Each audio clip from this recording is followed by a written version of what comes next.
আমরা সাধারণত কম্পিউটার কিনতে গিয়ে স্টোরেজ নিয়ে চিন্তা ভাবনা করি, কিন্তু কম্পিউটারে দুই ধরনের স্টোরেজ থাকে। এই দুই ধরনের স্টোরেজ মধ্যে একটা হচ্ছে যে SSD আর একটা হচ্ছে যে SSD। তো SSD কিনবো নাকি SSD কিনবো, তো এই বিষয়গুলো এই ভিডিওতে আলোচনা করব।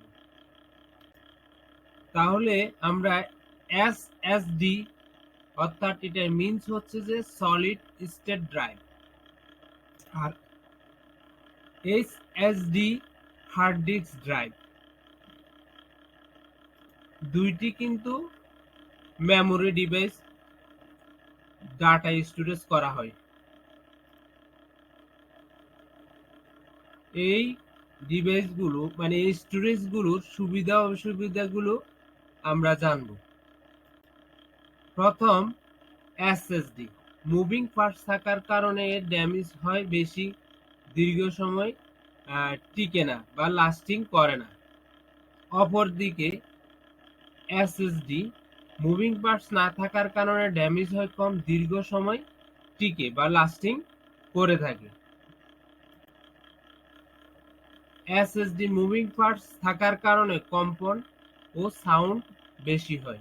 অপরদিকে SSD মুভিং পার্টস না থাকার কারণে কম্পন সাউন্ড হয় কম। পক্ষান্তরে SSD বুট স্টেপ 30 থেকে 40 সেকেন্ড, অর্থাৎ কম্পিউটার প্রসেসিং স্পিড গুলো এই বিটের মধ্যে হয়ে থাকে 30 থেকে 40 সেকেন্ডের মধ্যে SSD তে। ঠিক অপরদিকে SSD তে বুট স্টেপ 10 থেকে 13 সেকেন্ডের মধ্যে হয়ে থাকে কম্পিউটার প্রসেসিংটা। কপিরেট স্পিড 50 থেকে 120 Mbps SSD তে। অপর প্রান্তে SSD তে কপিরেট স্পিড হয় 200 থেকে 500 Mbps। ফাইল, যদি আমরা কোনো একটা ফাইল ওপেন করতে হয় SSD তে ফাইলটি ওপেন হয় স্লো, অপরদিকে SSD তে ফাইল ওপেন হয় দ্রুত। তো SSD তুলনায় SSD ডাটা দীর্ঘ সময় সংরক্ষণ করা যায়।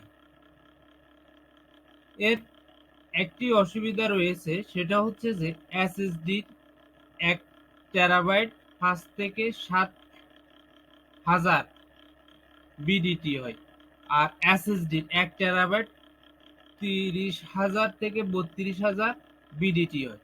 দামটা আনুমানিক ধারণা দেওয়া হয়েছে, বর্তমান বাজার অনুযায়ী কম বেশি হতে পারে। তো এই পর্যন্ত ভিডিওটি দেখার জন্য অসংখ্য ধন্যবাদ। পরবর্তী কোনো ভিডিওতে দেখা হবে নেক্সট কোনো টিউটোরিয়াল নিয়ে। যদি আমার ভিডিওটি ভালো লাগে তাহলে পরবর্তী ভিডিও দেখার জন্য নোটিফিকেশন বেলটি অন করে রাখবেন।